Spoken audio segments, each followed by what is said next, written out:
we're going to see some amazing wide receivers in this game. We've seen this game once already, Oregon and Ohio State, and the stars played really well.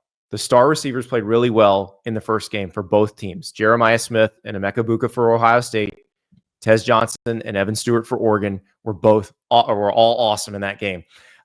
You talked to Tez Johnson and Jeremiah Smith yesterday at Media Day, and I'm curious, like, when you're talking to, because I feel like good receivers and also good DBs for that matter, like there's just an aura they give off. Like, I am him. Mm-hmm. Can you feel that when you were standing 2 feet away from Tez Johnson or standing 2 feet away from Jeremiah Smith? Can you feel that? Yeah, I did 5-minute videos with both, and we only are going to show minute clips here, so you won't see it. But like, I asked Jeremiah Smith if he anticipated that he would be at this level this soon in his college career. And he said no, and like we know he was lying. Like like you could feel like it was like he goes, yeah, like NFL GMs don't check tape of your freshman year, so it doesn't really matter. I'm like, Jeremiah, they check tape of your freshman year. Like, the NFL GM, like if we grabbed like Jason Light from the Bucks right now and said, would you take Jeremiah Smith in this draft if you had a top 5 pick? He'd go, yes. Like, there's no question. Yeah. So I think that like, and like they always smile in a very sly way. Like it's like, that like that quieted confidence to the media, but that they're talking out there and stuff. And like, they're both really good. And I think that you could make the case if you put the receiver rooms from both of these teams together, that this is the most talented total receiver package that you would have had at a media day in like ever. Right. Maybe some of those Alabama teams. Some of the Alabama teams that, had 4 or 5 studs in the future. I'd say the 2020 team, but that was done virtually. The 2020 end of the season Alabama Ohio State national title game, that was probably the closest you'll ever get. That was probably the most you'll ever get in one room. Like in terms of like receivers, there's a reason why these are the 2 most explosive teams left. Because they have guys that can get you 50 yards on one play on every single play. And I don't know that Penn State has that guy. I don't know that Texas has that guy, especially with Isaiah Bond being injured. I don't know. No, he's going to play. So no, I know. Having been injured, though, I wonder how much of that was the reason we feel that way. Yeah, I would say Gunnar Helm is the downfield threat I worry about most for Texas, which is like he's a great player, but it's not the same as Jeremiah Smith. And it's the same thing with Tyler Warren. It's a great player, but it's not the same thing as Jeremiah Smith. We know Georgia doesn't have one. I mean, is there another player at the receiver position in the entire playoffs that can measure up to anybody in either of these 2 rooms? No. That I'm not remembering? Mm-hmm. Georgia doesn't have one. Notre Dame doesn't have one. Doesn't have one. Boise doesn't have one. Penn State doesn't have one. Texas might have one in Isaiah Bond to a certain extent. And the best one Arizona State had is hurt. So, like, and we've talked about how important receiver play's been. So, like, quarterbacks being like, Carson Beck had a down year and Drew Aller's stats aren't that great. And Cade Klubnik didn't light the world on fire from a passing perspective. It's like, because they don't have anybody to throw the ball to. Who are they going to throw it to? Yeah. So, but we're going to see in the Rose Bowl, there are guys that can be thrown to. You talked to Tez Johnson, and it was very interesting because I didn't realize they have a committee that chooses the uniforms. I didn't either. So he explained that whole process. So here's Tez Johnson explaining the uniform committee. Jerseys? Yeah, we got so many, we don't know which ones to pick from. So. But what's it like at Oregon when there's so many of them? Like, do you get juiced for certain ones, or? I mean, you pick them, and then you show them to the team, and you like, y'all like this combination for this week? Say, nah, we don't, then we just go to the next combination, so, yeah. Does this happen every week? Yeah, like, we just send them to them, and like, hey, what combination you like this week? I like the black and white. Somebody don't like the black and white, we vote on it. All right, boom, let's go to the green. You like the green? All right, let's go to the green. The whole team votes on the uniform combination? Not the whole team. We got a uniform committee. Okay, who's on the uniform committee? Me, Trayshawn, Big Mark, Bossa. Who else? Dante Manning. How did you get on the uniform committee? Senior. I didn't know if it was like who dresses the best in the offseason. Well, we ain't got to talk about who got the best drip on the stuff like that, but who has the best drip? You talking to him. So I don't know if you asked him, like the jerseys they're wearing at media day, are those the ones they're wearing in the game? Because They are. I Yeah. love those. The Yeah. white with the puddles, the duck on the sleeve. Yeah. The ones I hate, and I don't know if you got into this with him, the eggshell ones, they're awful. Like I know there are people who love those. Those are terrible. Yeah. The problem with Oregon's uniforms is that they have so many combinations that sometimes they nail the jerseys and then they mess up the pants and they mess up the helmet. Like the helmet that they're wearing with the jerseys in this game is the wrong helmet. Like Puddles should be on the helmet too. And Yeah, that I like they're wearing Puddles the helmet. silver chrome winged ones with that, and it's like that doesn't look right to me. But Yeah, like those are my favorite helmets, but I want like a cleaner white jersey. uniform. Yeah. Yeah. So The first time they debuted those helmets, those chrome ones, that was against Russell Wilson in Wisconsin in the Rose Bowl. I just remember watching them run out of time. I'm like, that is the coolest helmet I've ever seen in my life. Like, yeah, and they have really, really, really cool uniforms. And like the thing about them is that you might not like one and I might love it. And like I didn't love the combination that they wore in the Big Ten title game in that picture you're seeing, but like some people loved it. the all black with the green helmet. Yeah, like that wasn't my favorite, but you know, there are times where Oregon comes out and it's just like, wow, that stuff's cool. But the throwback stuff that's like modernized with the Nike, like I think is a really nice touch. And you know, for Oregon, their tradition is having these uniforms, and I think it's pretty cool that you know they allow the players to pick because you know how much like you know I think that like players like Tez told me he never even had to take a visit to Oregon because he knew what they were about before he went there. Like he didn't go. And I did a story on this for SI years ago, and I talked to Rob Mullins, who's the AD there now, and I talked to some folks from Nike about and some coaches, like because remember the coaches from Bilotti through Kelly, Mark Helfrich, like there were a lot of the same coaches, a lot of the same assistant coaches, and some of those older guys like Gary Campbell, you know, would tell you about what it was like because Gary Campbell recruited Texas for Oregon, what it was like early, where you have to basically explain where Oregon is on a map to people. And then once the uniform thing started and it became a thing, all of a sudden high school kids are like, I know, oh, the Ducks, oh, the uniforms, like immediately recognized. And I don't think people understand that's one of the hardest things to do is bridge an awareness gap. And they did it. Yeah. Did you see the yellow helmet that they're wearing in the pictures right now? With that, you know, like that's the helmet they should be wearing. In my opinion. So they were in these jerseys, yes, with the O, which is the one they brought in the early 2000s. Yeah, that would be sweet. Like, it's funny that we all combination with the mascot. But everyone has takes, and I think it's cool that they put the power in the players to choose what they want to wear. It's a nice tradition, and to be old and to earn that, I think is pretty cool. So he also told me that he was sponsored by Aloe, which I thought was interesting because a little yoga brand action. But it's like also too, it's just like your entire existence is a Nike world, and he wants to sign with Nike after the fact in the NFL. And it's like also at the same time, he's like, yeah, I do Aloe and I give all the pants to my girlfriend, and it's like. It's like that's okay. We have the reason now. Like she's the reason for. She's like, I love Aloe. You're gonna have to, yeah. But Aloe has great men's stuff too. I don't know if you've tried any of it on. They do. I don't, but I know several people who are addicted to it. So yes, I am addicted. However, if we're talking fashion and what to wear, my new Axia Time watch.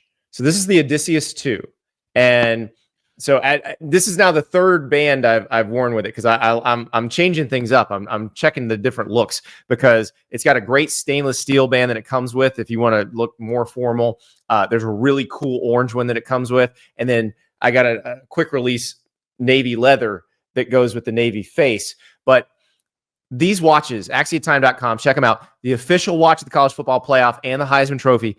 Right now, if you're a Duck fan, you want to look timeless. Like the Oregon uniforms are great, but this is a timeless look. The Oregon Axia watch that is celebrating the Ducks trip to the College Football Playoff. You see it here with the yellow band. Looks amazing. We got the Ohio State one. You can get the Arizona State one, the Boise State one, you name it. These things look so cool. They're Swiss made, automatic. I get so many compliments on this thing when I wear it. And I told you the other day, Ari, like I've kind of ditched my Apple Watch now. Like this is my watch from now on. And the thing is, this is going to be my watch for a long, long time. because this is beautifully made. It is very finely crafted. Like you feel it and you're like, this is a serious piece of architecture here. So go to axiatime.com, find your perfect timepiece. I'm showing you the Michigan Jim Harbaugh watch right now. Trust me, there's one for you there. These things are awesome. Axiatime.com, the official timepiece of the CFP and the Heisman Trophy. All right, Ari. This is a good segue into this talk with Jeremiah Smith, because Jeremiah Smith is the luxury brand of college football players. Like, we talk about different brands, and there are brands that make things, and they're the ones that just cost quite a bit more, and you're like, well, why? And then you see how they're made and the craftsmanship. Like we talk with Axia Time. Like, now Axia Time is a great deal compared to your other Swiss made watches, but like when you're looking at it, you're looking at precision craftsmanship. Same thing with some of these luxury brands. Jeremiah Smith is built different than other receivers. And I thought about that as I was watching the video we're about to show, where you're asking him what brand would he like to endorse, represent? Like, what's the one that jumps out? So let's watch that video. Let me ask you this. If you could have one brand that you could make up right now be your sponsor, who would you pick and why? If you got their stuff too. Like right now? Yeah, any just brand? make it up. Yeah, like what would you want?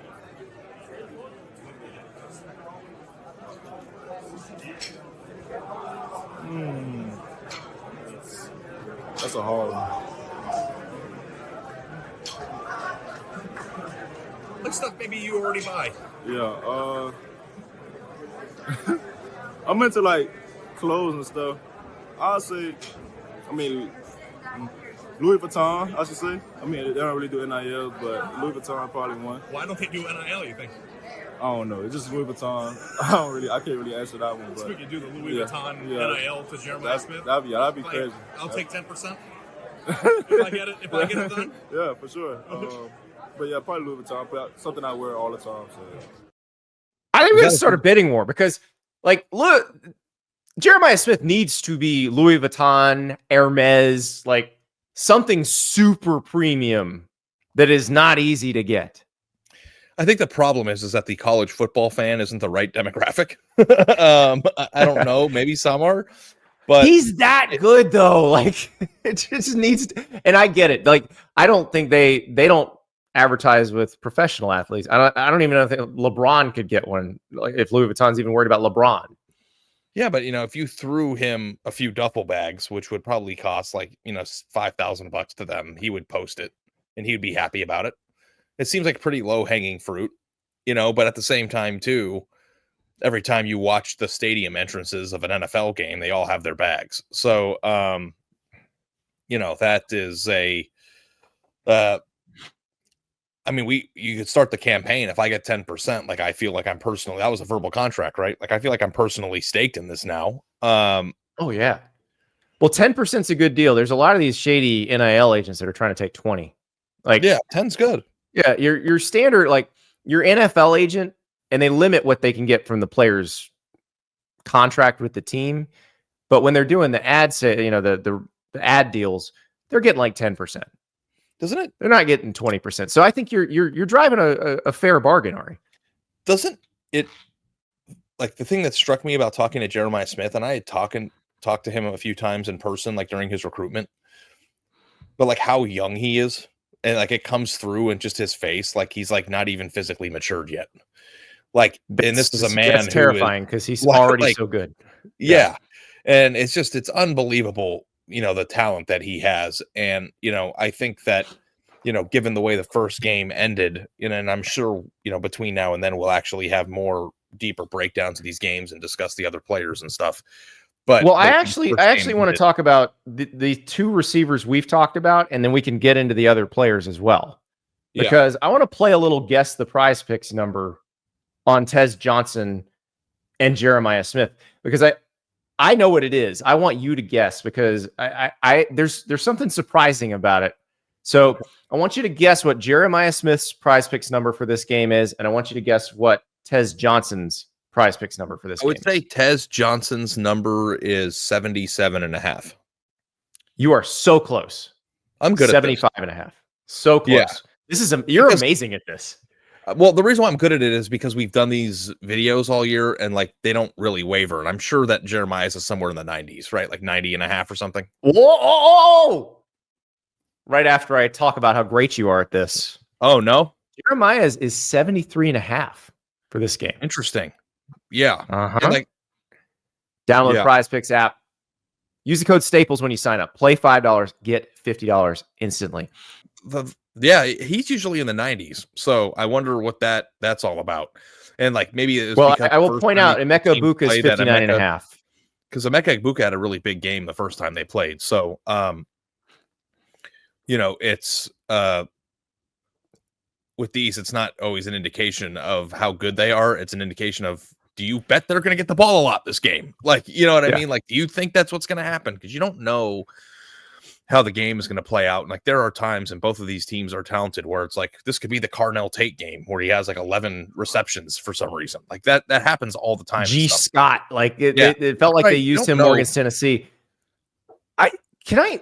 So I had an Ohio State fan that was mad about something I said on the show the other day, and they tweeted at me, and I want to run this by you and find out, am I crazy or is this person right? They were mad because I was saying that Ohio State's defense has been solid all season. They've been great, but against Oregon, that they're going to have to play better. And they said, well, that's the worst game of the season. I was like, is it the worst game of the season, or did Oregon just have the best offense that Ohio State played all year? Well, I think that's what happened. They held Oregon under their average. Yeah, it's an interesting question because, like, what is a good defensive performance when you're playing a team like Oregon? Like, what's the point total that you feel good about? Like 30, right? Like they're supposed to give up 30. Like they scored 32. I don't feel like that was a bad game by Ohio State's defense. I just think Oregon's really good. I think if you asked Jim Knowles and Ryan Day right now, Oregon gets 32 points. Do you take it or leave it? They probably are like, I'll take it. Right? Like, I don't know if the days of great defensive performance means you have to hold an Oregon team that's that explosive to 14. You know, like that's just not the way the game goes. So you've seen in the playoff, you know, the teams with most explosive offenses, the super teams, they score a lot in these games. Like there are times where teams will score 17 points in a quarter. And like, that doesn't mean that you're playing poorly. It just means that you're playing another elite team. So, you know, I think that the onus for Ohio State is getting into the 40s in this game offensively. Like, I think that's what. Yeah, I mean, look, the games where Oregon, the games where Oregon scored less than 32. Okay, against Idaho, which we talked about a bunch at the beginning of the season. Oregon had some offensive line. They weren't quite sure what the combo was they wanted to use, so they weren't ready. They weren't what they are now. So that one, I think you can kind of throw out. Michigan State, they scored 31 only because they didn't need to score more than that. They were destroying Michigan State. They took the foot off the pedal. Yeah. And then Wisconsin, which was their hiccup game. That was their clunker. If you want to criticize Ohio State's defense, here's the thing I would criticize. Because their defense is really good and really talented and really deep. Like, I think you can make the case that Ohio State's defense is better than their offense. Like, in terms of just like player for player, I think you're what unit you're are you right? Like off this Caleb Downs and Jeremiah Smith, but then I take defensive player over complimentary offensive player when you almost start every going time. All the way down to offensive and defensive fronts, it's a no-brainer which one you're taking. Although I thought Ohio State's offensive line played about as well as it possibly could have against Tennessee. Tennessee's defensive line did nothing in that game. And I don't know if they just had a bad game or whatever, but it seems like if Ohio State figured out their offensive line alignment, that they could make a run here.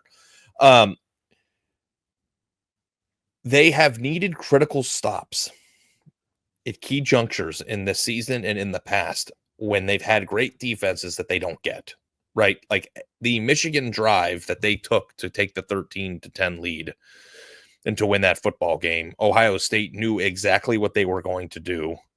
They had no passing potential and they could not stop it.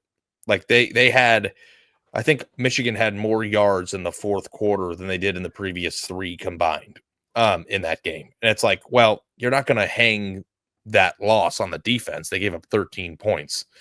It's not their fault. Ohio State should win every game they play against anybody when the other team scores 13 points. But at the same time, they needed to stop late in the Oregon game and they didn't get it, right? Like they don't get the crucial key stops at the end. And that isn't a 2024 problem. That is a problem that extends all the way back to, the Georgia game a few years ago. Peach Bowl. The Peach Bowl. Like it extends back to the Clemson game they lost at the Fiesta Bowl in 2019. Like they need crucial stops and their teams never seem to get it. So like if there is a time where Ohio State is winning or tied late and it's a 34-34 game and Oregon's got the ball at their own 15 with 3 minutes left, you can't let them go down the field and score. And that's where Ohio State's defense has failed. The failure to me wouldn't be giving up 34 points to Oregon. It's the inability to get the timely necessary stops to win a football game when you're playing a team that's going to score 34 points on you.